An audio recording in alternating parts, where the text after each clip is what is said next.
हरितालिका तीज व्रत की पौराणिक कथा। भगवान शिव ने पार्वती जी को उनके पूर्व जन्म के बारे में याद दिलाने के लिए यह सुनाई थी। हरियाली तीज व्रत कथा इस प्रकार है। शिवजी कहते हैं, हे पार्वती, बहुत समय पहले तुमने हिमालय पर मुझे वर के रूप में पाने के लिए घोर तप किया था। इस दौरान तुमने अन्नजल त्याग कर सूखे पत्ते चबाकर दिन व्यतीत किए थे। किसी भी मौसम की परवाह किए बिना तुमने निरंतर तप किया।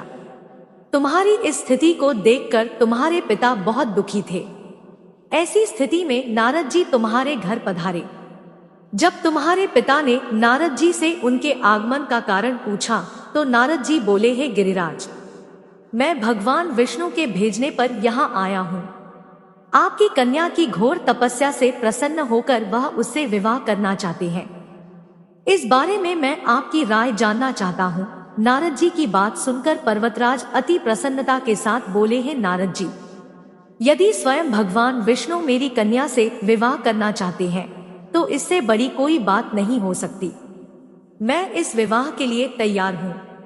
फिर शिवजी पार्वती जी से कहते हैं, तुम्हारे पिता की स्वीकृति पाकर नारद जी विष्णु जी के पास गए और यह शुभ समाचार सुनाया। लेकिन जब तुम्हें इस विवाह के बारे में पता चला तो तुम्हें बहुत दुख हुआ। तुम मुझे यानी कैलाशपति शिव को मन से अपना पति मान चुकी थी। तुमने अपने व्याकुल मन की बात अपनी सहेली को बताई। तुम्हारी सहेली से सुझाव दिया कि वह तुम्हें एक घनघोर वन में ले जाकर छुपा देगी और वहां रहकर तुम शिवजी को प्राप्त करने की साधना करना। इसके बाद तुम्हारे पिता तुम्हें घर में न पाकर बड़े चिंतित और दुखी हुए। वह सोचने लगे कि यदि विष्णु जी बारात लेकर आ गए और तुम घर पर ना मिली तो क्या होगा। उन्होंने तुम्हारी खोज में धरती पाताल एक करवा दिए, लेकिन तुम ना मिली। तुम वन में एक गुफा के भीतर मेरी आराधना में लीन थी। भाद्रपद तृतीय शुक्ल को तुमने रेत से एक शिवलिंग का निर्माण कर मेरी आराधना की, जिससे प्रसन्न होकर मैंने तुम्हारी मनोकामना पूर्ण की। इसके बाद तुमने अपने पिता से कहा कि पिताजी, मैंने अपने जीवन का लंबा समय भगवान शिव की तपस्या में बिताया है और भगवान शिव ने मेरी तपस्या से प्रसन्न होकर मुझे स्वीकार भी कर लिया है।